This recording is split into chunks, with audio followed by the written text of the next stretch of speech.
Whoopi said she lost 150 pounds. She did. You lost what, like 30? I lost about 35 pounds. What are y'all doing over there at the View? As a former prosecutor, I see things in a courtroom other people can't see. That's why I'm asking you this. Right? Donald Trump was out of control.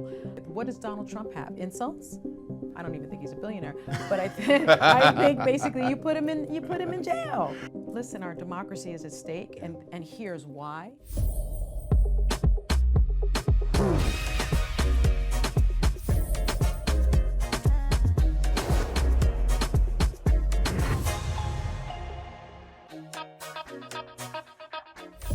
I'm joined today by one of the, I would say, the smartest legal mind of our time, definitely the smartest one in media, Sunny Hostin. She's a journalist, she's an author, she's a lawyer, she's the host of ABC's The View. She has a new book out called Summer on Highland Beach. It comes out on May 28th, and she is my friend. Thank you for being here. I had to be here. Thank you for this present. We're going to open it a little bit later. Wait till you see it. You know why? I'm going to talk a little bit, we'll get to business. I want to say, you look amazing. Thank you. Charlie Ralph was here, she looked amazing. Yes. Whoopi was here, she looks amazing. Yes. Whoopi said she lost 150 pounds. She did. You lost what, like 30? I lost about 35 pounds. What are y'all doing over there at the View? Okay, I did the shot. I don't know what everybody else is doing. I'm not going to speak for Whoopi said anybody Manjaro else. for her. I was doing Manjaro, and I said this on our show. I gained 40 pounds during COVID. During COVID. Yeah, I did, and all I did was eat.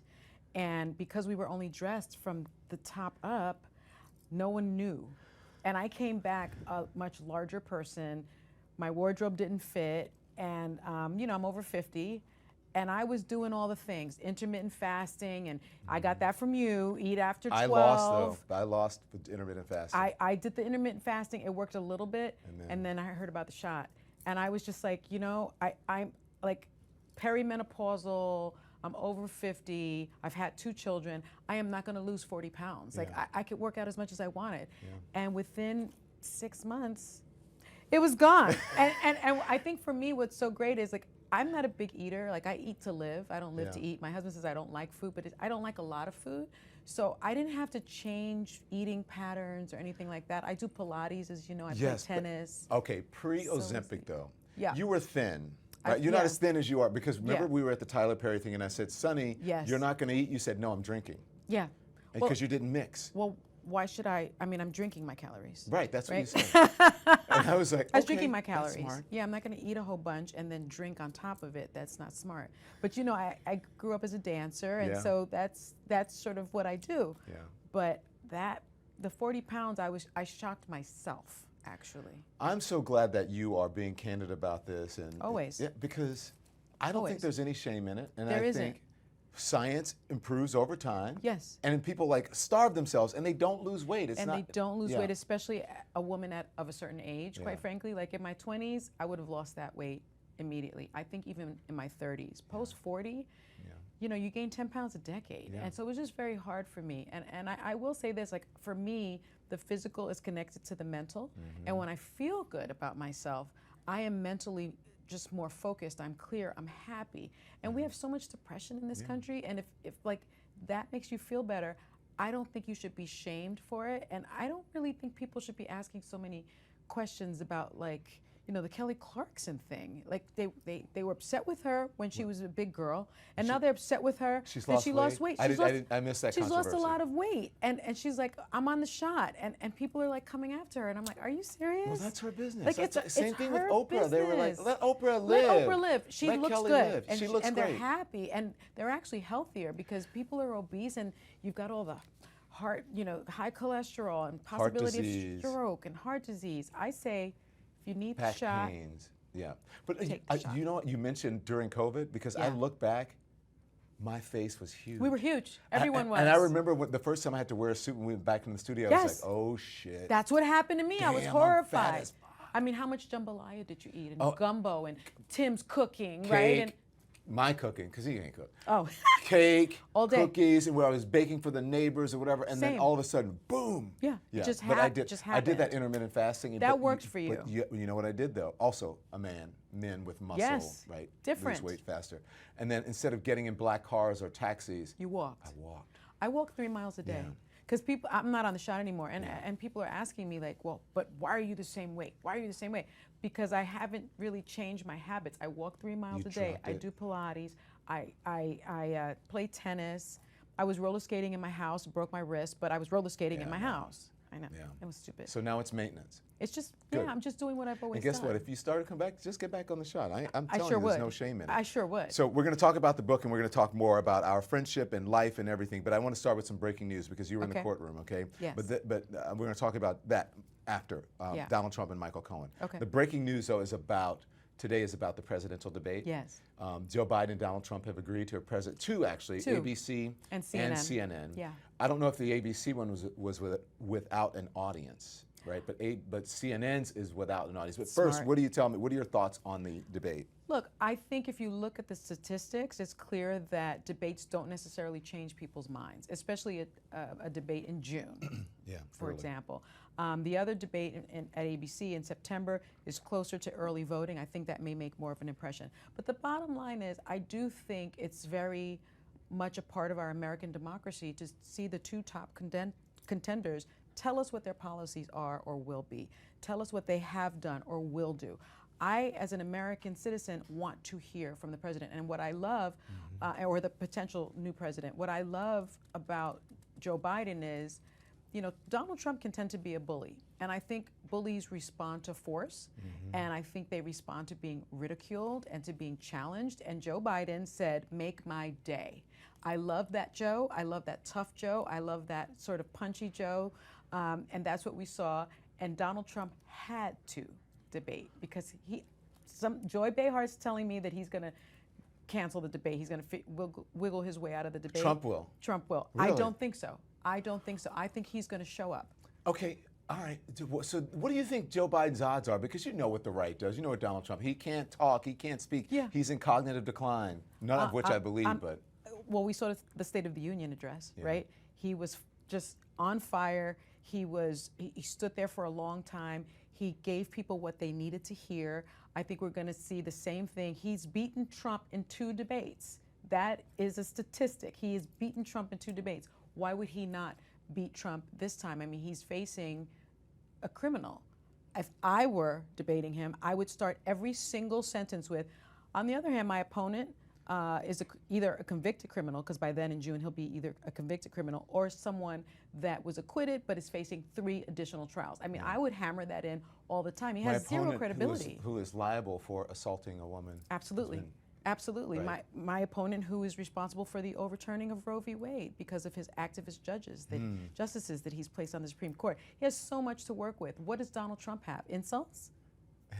What does he have? You think he should be doing it because he does have the stutter and he does get, sometimes I think he should be doing it. He loses a train of thought. But I lose my train of thought. I do too, and I have to tell you, when you look back at the tape of the other debates, he creamed him. There was no comparison. I mean, you're talking about a statesman versus a criminal. Yeah. You said June. That's early. I think it's early. I'm not sure why that date was chosen. I think September is more important, but maybe he just wants to get ahead of it, right? Because early voting, I believe, starts in September, and so June feels a little bit early, but let him get his message out. Why no audience? I kind of like it. It's much better. I mean, if you look at some of the CNN town halls. Oh my God, a disaster. I mean, the audience was a disaster. Yeah, you have Caitlin Collins, who, in my view, is pretty junior at doing this kind of thing. They gave her this huge job, this huge platform, and she couldn't fact check somebody like that in real time. It'd be hard for me, a seasoned prosecutor, to fact check a liar like that in real time. It wasn't set up correctly, and in my view, there were, yes, men and women in the audience. It was just a MAGA cult audience, and they were cheering him on, and he feeds off of that. So we didn't get policy, we got a showman. Well, that's what I meant. The audience was a disaster because they were screaming and cheering. Yeah, it's a disaster. Yeah. Oh my gosh. And so we don't need that, and I love the idea of cutting the mic after the time is up. That's how you sort of control him. I also don't think he should be able to stalk the other candidate the way he did with Hillary Clinton, right? You don't need him being able to move outside of from behind the podium. He needs to stand at the podium, answer the response, and do it. I don't think he's going to be able to do that. He can't control himself. I've seen that in the courtroom. As you mentioned, I've been sitting in the courtroom for his criminal trial. He is like I believe he has sort of the restraint of like a toddler. Like he cannot control himself, and it's very, very obvious. But a toddler at least is accountable, is held to consequences. It gets time out. By their parents, yeah. But who's going to do that? He can't, even in the court, he's not getting a timeout. He because cannot. You are a prosecutor. Yes. Yes. Wouldn't the average citizen be Have in that cell downstairs in the basement No if they doubt. had defied a gag order? No question. No question. I think certainly it's a little bit different because you're talking about a former sitting president, right? And the possible next president. And the possible next president. And so I think it's different. Secret Service can be there, and I you know, at Rikers or wherever they want to hold him at 100 Center Street. I do think defying a gag order 10 times is just unheard of. What would Judge Sunny do? Oh, he would be, you know, he wouldn't be in the courtroom. He would be in jail, and he would be listening to his trial there. Wow. For me, yes. And you wouldn't care about the consequences? No, I mean, think about Judge Ito. Think about the O.J. yeah. Simpson trial and how he lost complete control over the courtroom. You know, the prosecutor has a lot of control because you're putting in the evidence, and the defense attorneys are there to make sure that you get sort of, you know, the scales of justice are even. But the judge has to keep control of that courtroom, and Donald Trump was out of control. I think you send the message not by fining him $10,000, but not a billionaire. Well, I don't even think he's a billionaire, but I think basically you put him in jail. Okay, but I got a little ahead of myself because I want to talk more about the courtroom because you got in there. But let's finish Biden, then we'll talk about that. Yeah. Okay, so Joe Biden, you saw the polls. I should say have. President Biden, want to be respectful. Yeah. President Biden is behind in all the swing states except for Wisconsin. One. Yes. Mm-hmm. How do you think he's going to make up lost ground if he's at Pennsylvania? He needs, I mean, did you see Nevada and Michigan? I did. You know, I don't think one should avoid pointing this out. I think Joe has to get it, President Biden. Yeah. We both know him, so I think that's why we feel comfortable saying that. But I think he has to get in front of it. I think he's done amazing things. He brought us back from the brink of disaster, from the pandemic, the infrastructure bill. He's a student loan debt. He's done so many great things. Inflation is down, gas prices are down. Yes, people are feeling it at the grocery store. Even I'm feeling it at the grocery store. But he has made just great strides, and I think he needs to get out there and have surrogates out there speaking on his behalf. He should be speaking more, which is why I think he's doing this debate. And I think that we're still a ways out. What is unfortunate is that if you look at Obama's approval rating and Clinton's approval rating about 6 months out, they were doing better than President Biden. And that's just a fact. So that means they have work to do. But he's losing, not to mention, though, when you talk about the things that he's doing, not to mention, you know, you've got the child tax credits and all of those things that he's doing. He's done a lot. Yeah. He's done a lot. But people don't seem to know about it. You know, I think when we were at home in our own bubble, we realized that our grocery bill is higher. I mean, Gabriel came home, my son came home from college. He eats a lot.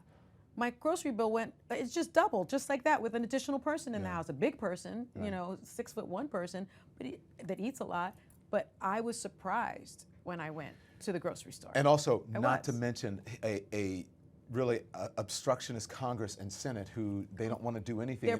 And I was saying, and I think you did too, you're like, Joe, why are you trying to work with them? They're not going to work. They're not going to work with you. But look what he's gotten done with that, even in spite of that. With that, because he's a statesman. He's been in the Senate forever. He's given his life to service, right? Because that's what that is. You don't make a lot of money being a senator. People think you do. You don't really. You don't make a lot of money being president unless you're former President Trump, who seemed to milk the White House for his own gain. But he's losing among young people. Yes, he's losing among black and brown people. Yes. What do you think is up? You know, I can only speak anecdotally about young people because in my house, I have an 18-year-old and a 21-year-old, and we talk a lot about politics. And they understand that you have a binary choice.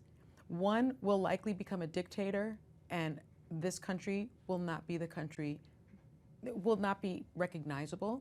And the other man has done a lot of work, is getting older, but won't destroy our country.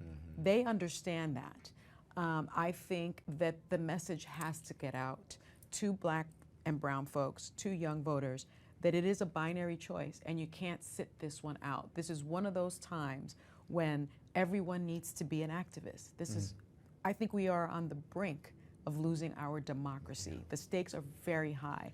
So I think that's the message. But I also don't believe that these young people don't know what they're talking about. I think that we're really giving them some short shrift when we're saying things like, you know, they don't understand the Middle East and they don't understand what they're protesting for and they don't understand. I mean, I don't have to understand everything. I didn't have to understand everything about South Africa's politics and history when I protested against apartheid. So these kids know what they're seeing and what they're feeling, and I think we should listen to them. If anyone's going to save this country, it's going to be the young people. You think that the support of Israel has something to do with these numbers that I mentioned? I do. I think it's not so much the support of Israel. The government, the policy, the war. I think it's and I think these are anti-war protests. I think they're seeing dead babies. I think they're seeing dead young people. I think they're seeing dead women. And I think they're seeing a humanitarian crisis. You know, this is a group of kids that lived through a pandemic. They've lived through active, police active shooter drills.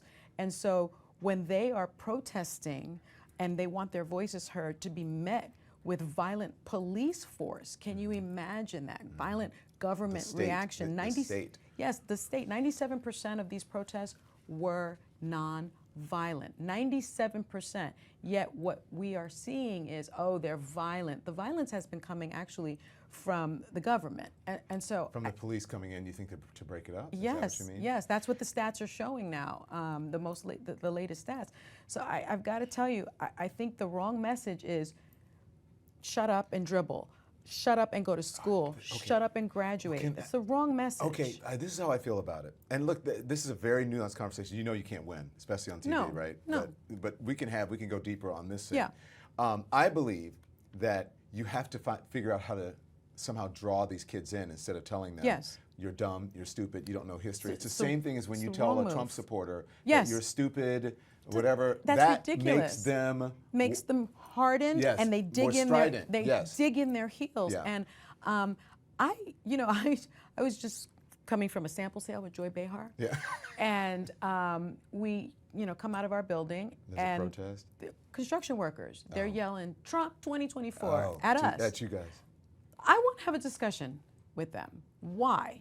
Why do you think that? You went to have a discussion with them? Yes, and? They didn't want to talk, but it's sort of devolved pretty quickly. But I want to hear from them. Like, what do you see in him? What do you think how do you think he's going to make your life better? I completely agree with you. Like, we can't just say, oh, they're part of a cult, they're dumb. Right. That's not getting us anywhere. It's also not refining the message that, listen, our democracy is at stake, and here's why. And I think the same thing about our kids. I think we need to speak with them. Well, I know this one is an unusual situation for you because you're saying that the kids should be allowed to protest. They're seeing dead babies, but you have some Jewish. Your grandmother was Jewish. My grandfather. Your my grandfather. grandfather's Jewish. Yeah, and that's what's so funny to me, that people will say when you are anti-war, or you support your constitutional right to assemble freely and peacefully, that you're an anti-Semite. And being of Jewish ancestry, that's always kind of shocking to me, that criticizing policies, right, and upholding the Constitution is somehow being anti-Israel. I'm not anti-Israel. I'm not anti-Semitic. But I do believe in peace, and I do believe in humanitarian crises, and I believe that the people have the right to speak up about how they are feeling. That's very American. And the lawyer in me is kind of disappointed when people are like, shut up and don't voice your opinion. The thing is, when you are a journalist and you ask these questions, people get very upset, as you know. They do. And so, I'll say, what about October 7th? What about the hostages? You are for genocide. And October 7th was a horrible day. And we can't forget that, right? I mean, innocent people were killed. People were taken away from their families. people that I've spoken to. It's a horrible thing. You know, more Jews were killed than since the Holocaust. It's a massacre. But then, if you're a humanitarian, you also have to, and a lawyer, you also have to think about, is there collective punishment going on here? 35,000 people have been killed, according to the Palestinian Authority. And still hostages. And still hostages. And so is this war being waged appropriately? And what can we do to bring peace? And I think that's really the issue, as opposed to, you're pro-Hamas. Nobody's pro-Hamas. Who would be pro a terrorist organization? Right. Like, no one is that. But I do think that we have to think about the innocents. You know, I mean, I'm Catholic, as you know. Yeah. I'm a humanitarian. It's important. There, you know, Sunny, and there you know, are, but there has that's to be Hamas. It's different than the that's Palestinian different than the people. Palestinian people. And you know, I was just reading that Hamas has actually been surveilling Palestinians and jailing them because they have been anti-Hamas. They haven't had an election from both sides. Yes, they haven't had an election in over 20 years. So these aren't people that the little kids that are dying, the young people that are dying, they didn't vote in Hamas. But people aren't, you know, it's just so rife with personal feelings that I think. Boy, don't I know. When you're too, because we have a lot of friends who are on each yes, side when you're of this very thing. analytical. Yeah. When you're an analytical thinker, which I think we both are, it's hard to see people's arguments colored by emotions, because facts trump emotion every single time. All right, now let's talk about the courtroom. Major case going on in Manhattan. Yes. You're there, former prosecutor. You went into the courtroom. Were you there Several for times. Stormy Daniels, or were you there for No, Michael Cohen? I've been there for Michael Cohen And because I've interviewed Stormy Daniels twice, Yeah, and so same. yeah. So for me, I find her credible. Very credible. She's very credible. Very nice lady. Very nice lady. Professional. You know, And stop trying to slut shame her or I whatever believed for her. her profession. Yeah, I believed her. I don't think we should shame sex workers. I'm not into that. So for me, I wanted to hear Michael Cohen, you know, disgraced lawyer, former Trump loyalist, the fixer. And I've interviewed him as well, but I wanted to see the jury. I think as a former prosecutor, I see things in a courtroom other people can't see. That's why I'm asking you this. Right? So I wanted to check out the jury. I wanted to check out the jury composition. I wanted to check out whether or not they were awake and taking notes. All the above, yes. I wanted to find out whether or not he appeared credible. And he did. He did. Yes, he did. Everyone said he was strong, and I spoke very to another credible. attorney who knows Michael Cohen and's been reading the Yeah. transcript, and he says Michael Cohen is smart. Sometimes he's too smart for his own good, but he is But standing here up. he is standing up. And what I did really think the prosecution did a really good job with is they took the sting out of all this stuff, right? We know he's been convicted. We know that he's lied for President Trump. We know, though a lot of people don't know, is that he's a family man. One thing that they brought out was he didn't want necessarily a job in the White House because he didn't want to be taken away from his family, but it was his ego that got the best of him because he wasn't even asked. Yep. That was very human, and they showed some text between Cohen and his daughter, and she says— was sick at the time. She was sick, and she says, you know, I'm worried about you, and he says, I'm gonna be fine, something like that, I'm paraphrasing. She says, I love you, and he writes, I love you more. That's dad. Yeah. That's dad. It made it very, I write that same thing to my kids, and then one of them will jump in and say, I love you more, and then I write, I love you mostest. It's something that parents do all the time, and so I immediately looked at the jury, and they were nodding their heads. I said to him at one point, then why did you, I guess he pleaded guilty or whatever. Yeah, he did. Why did you succumb to it? And he said, because I did not want my family going through this anymore. Yeah. And you can understand that. And it came across. Yeah. It came across. It came across as someone who, he admitted to having been part of the Trump cult. He liked being close to an alleged billionaire. He liked being close to a power center. He enjoyed working there. He was very loyal. Very loyal. He used to call me Sunny. I don't know if he called you. No. Why are you so hard on Donald Trump? He did not. He Yeah. did speak with Joy Behar, Yeah. and I was like, Donald Trump is going to turn on him. And you were right. As he did. Yeah. He did. But I was struck by the fact that there are two lawyers on the jury. One is a corporate attorney. The other one is a civil litigator. There's a former a retired wealth manager on there, and the foreman is a salesman. Oh. So when they're hearing these antics and these shenanigans, they recognize it. And when you have a document-intensive case as this one is, and Michael Cohen, by the way, has all the receipts for everything he's saying, I looked right at the jurors, especially one of the lawyers. He's seated in the back to the right. He has a legal pad. Are they taking It's a notes? white legal pad, and he is scribbling furiously, and he is looking at the screen where all the documents are. Oh, wow. And that struck me. What also struck me, Don, is that I have binoculars, access to binoculars. Yeah, they were trying to ban them at one point. They were trying to ban them, but we're allowed to use them now. And there's a camera directly at Trump's face. And I just honed in on his face because when I was a prosecutor, I wanted to look at the defendant because the jury constantly looks at the defendant, and I want to see what's going on. He's not asleep. A lot of people have been reporting he's sleeping. He has his eyes closed and he is clenching his mandible, his jaw. He's clenching his jaw, and his fists are sort of like this, and he's doing this. He is trying to control his rage. That's how I read it. And the jury is staring at him.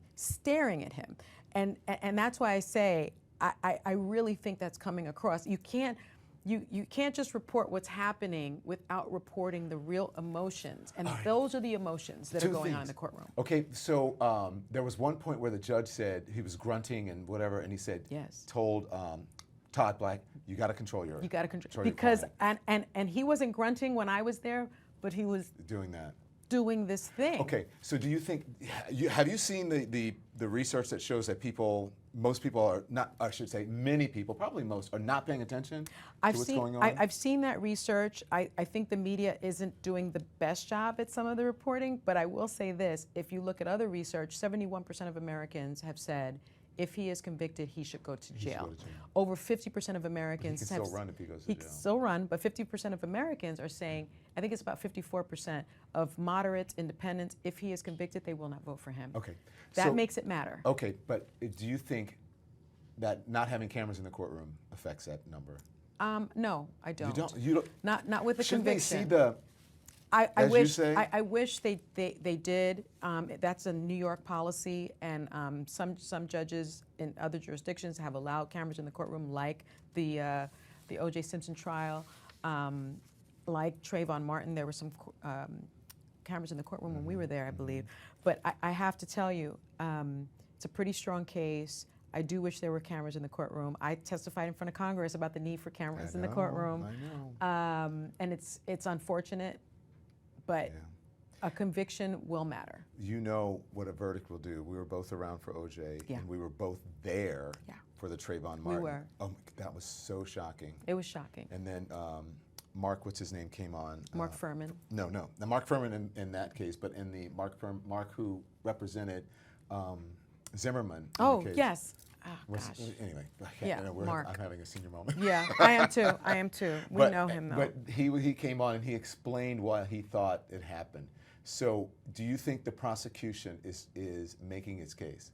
Yes, and this is why. I think the Trayvon Martin case was definitely a case of, a young little boy, in my opinion, who was no longer there and couldn't tell the story. And you had eyewitness testimony, which is the least credible testimony. This is a documents case. I love that you say that because everyone thinks like an eyewitness it's like the worst testimony. It's the worst. It's the least credible, actually. I hated trying cases with just eyewitness testimony because people's memories fade and they get it wrong. IDs are really fallible.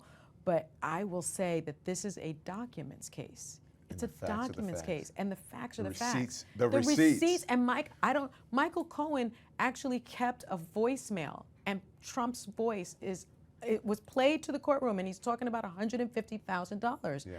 How do you unring that bell if you're the defense? How do you do it? I don't know. I was name checked yesterday, right? The other day. I should say the other Were day. you? I was name checked because Michael Cohen did an interview with me where he talked about somebody searching his house or turning over his phones or whatever. Yes. And they were like, did you leak it to CNN? And why did you leak it to, you were on with Don Lemon, did you leak it to him? And I'm like, I'm interviewing him. There's no leak. He's sitting in right front there. of a camera. The View came up as well, which was hilarious. I'm like, why are we in the news? Okay. That's what I thought. Like, Yeah. why am I in the news? It's just a typical interview. Yeah. So anything else you want to tell me about the trial? Because while I have you here, I think it's amazing. I will be there next week for closing arguments. I just think it's going to be wonderful to sort of see the jury's reaction, which is what I always look for. During closing arguments, I want to hear the prosecution tie it all up with a bow, and I want to hear what the defense says. I don't think Trump is going to testify, even though I think he is controlling the narrative in that courtroom. That would be amazing. And it would be amazing. I will be there if he does, but I also want to see the jury when they come back in, because trials are won and lost during jury selection, in my opinion, and in Mark Aragos' opinion. I don't agree with him on anything, but I agree with him on that.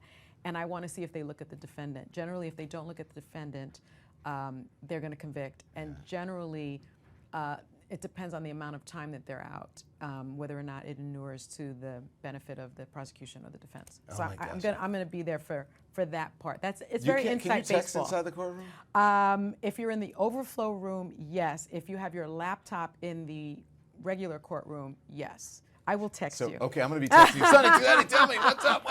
I will text you. I'm going to want to know. Wait, I was going to ask you something, and I cannot remember. Crap. About the whole thing about, because this may be the only one that goes to trial before. Unfortunately, yes. And Georgia might have, but for. It was an unforced error.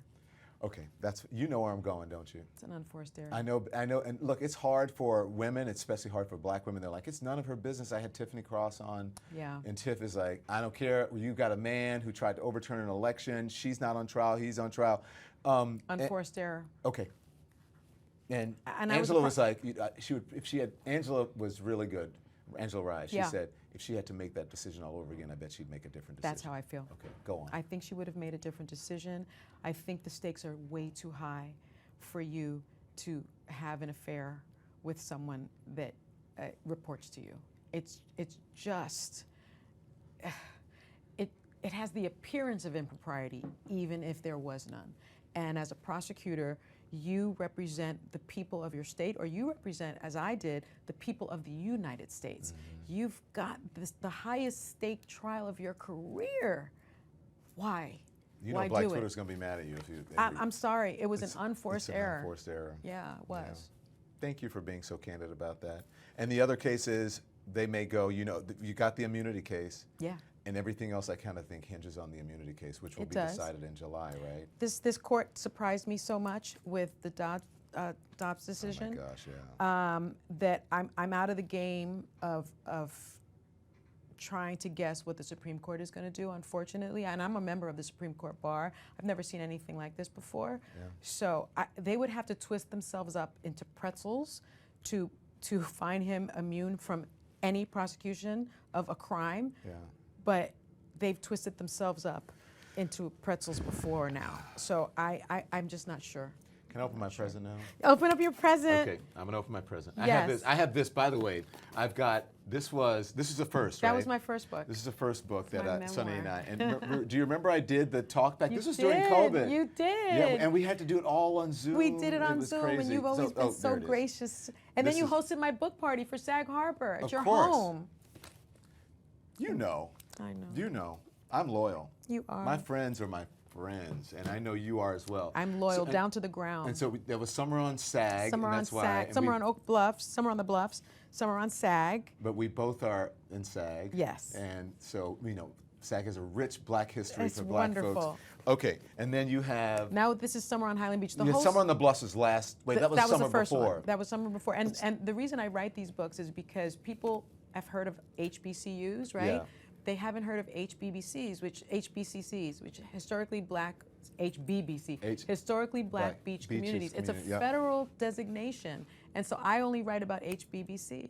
Do you like it? I love it. So oh my gosh, so on the beach and on, when you come out on the boat. Yes, yes. we'll be able to use these things. Thank you. I don't know if we can show the products, but Sunny, I think you can. this Yes, is you can. We You can can. show. Okay, so these are fantastic. What is that? Bask?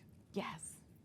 Sunscreen, Sunscreen. amazing. Everybody needs sunscreen. And then this is I got It's a beach tote. bag. I got a Yes, little with thing. the book. And I have some other stuff. I got some other bubble. It's chock full. Okay, chock full of It's stuff. chock full so of stuff. let's talk. Sunny's books are amazing. So Thank first you. we had I Am These Truths, which was about Sunny, a memoir about her. Talks about being a prosecutor, a mom. Yeah. It talks about things that we talk about. Yeah. About your mixed heritage. Yeah. That you are Latino. Yeah. Do you remember that conversation we had outside of my office? I sure Where did. you said, Don, everybody knows that I'm African American, but they don't know that I'm Latina. Like, And the that's Spanish is my first language. Yeah. And we were, if you recall, we were sitting right next to CNN Español. Yeah. And they would never come in and ask me you to do stuff. any segments. And it was kind of shocking to me. And what did I say to you? Lean into that. Lean into it. Lean into that. Yeah. Because it's all important.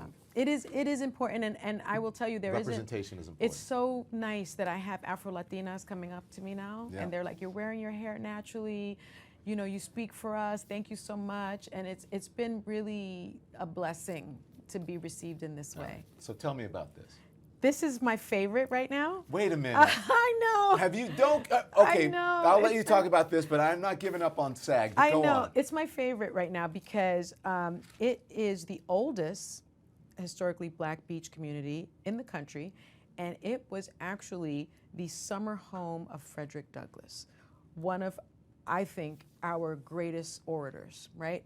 And I found that this little hamlet, unlike Sag Harbor, has really remained the same. We're talking about true generational wealth. People are just passing down the homes to their family members. There's a street, Douglas Street, and I spoke to a group of octogenarians who have lived, their families have lived there forever. There are no Airbnbs, there are no hotels, there are no restaurants, just community. They have dinners at each other's homes. And one of them explained to me that Frederick Douglass would sit on the front porch, and there's a museum in his home is still there, and he would look out across the bay at where he used to be enslaved. And he was shrouded and protected from the scourge of racism in this place. It is so beautiful. Would I like it? You would love it. You may not get in because again, they pass these homes down. And in order to even buy a home, it's almost like the community has to receive you and accept so you. you're camping out with friends. I've been camping out with friends. I have a friend, Erica, whose home is a family home. And that's how I even found out about it, because I've summered there a long time ago. It's right near Annapolis, but no one knows about this. Okay. And they don't. I think the community wants to keep it that way. They're probably not that thrilled that I wrote about it, but I think it's a beautiful story about a beautiful community. You know, I like to write. I write a little bit of smut, but I also like a little bit of elevated beach reads. I like historical fiction. But it's great. It's great reading these, because the characters are centered around blackness, and you don't really you don't see that. And about often. women in a beach community. And how about multi-generational? I mean, one of our protagonists, Amma, who I thought would be the main one, but she isn't anymore, is in her 60s and found love again. I love that. I love that too. How did you come up with this idea of writing about? Was Sag Harbor the inspiration? Were the Bluffs the inspiration? No. Because people don't know. When you think of beach communities, you don't often think of African Americans. African Americans, and this excellence that has been around since the late 1800s, by the way. So black folks have had community and some money since the late 1800s. I was traveling to cover one of the cases that I always cover, social justice oriented, and I like to read beach reads because it gets me out of the space that I'm about to get into. And I went around the airport and I didn't see any books centered around black women, multi-generational, on the beach. And I was just like, I go to Sag Harbor, I go to Oak Bluffs, I go to Highland Beach. Why isn't there anything? And Toni Morrison famously said, if there's a book that you want to read and you can't find it, you must write it. Yeah. And I just got on the plane and sketched out the summer series. Wow. Yeah. And so, oh my gosh, Sunny, Yeah. that's Isn't really that crazy? That's amazing. No, I think it's great, but that's who you are. Yeah. So let me tell you, you have not given up on SAG, right? You're still going to come to SAG in the summer. I'm gonna be at SAG. They're gonna have a book thing for me for Highland Beach. Do I have to have another damn book party? I think you do. Sorry. When people are going to be mad, they're like, "Why are you writing about another beach community?" I know.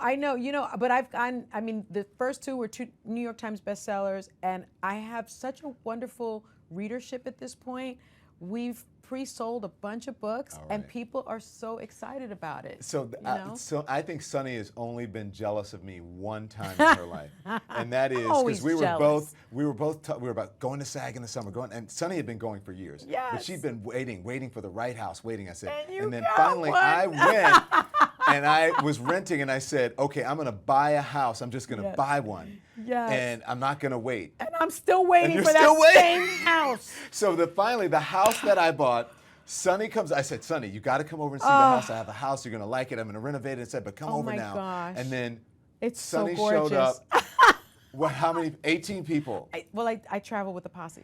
And so we had to go get more liquor. We had to go get more food. But we had a great cookout, and it's fantastic. Your home is so beautiful, and I was you. truly jealous. I was filled with jealousy and resentment. I still rent that house, and the person has not sold it to me yet, but they will. It'll happen. But they will. But then you may not be able to go to these other places if you do that. Yeah, I know, because it's a pricey one. But So, Sunny, I'm waiting. How's the view? The view is great. The view from here is great. Yeah, I because know. I love what you're doing. Thank you. I love what you're doing too. But it's great. You know, we're still the number one talk show in the way. country. No, I love what you're doing. Thank you. We're the number one talk show in the country. People get their news from us, which is humbling, but also it's a privilege, but also it's a huge responsibility, right? We've had presidents on, vice presidents on. We'll continue to have governors on.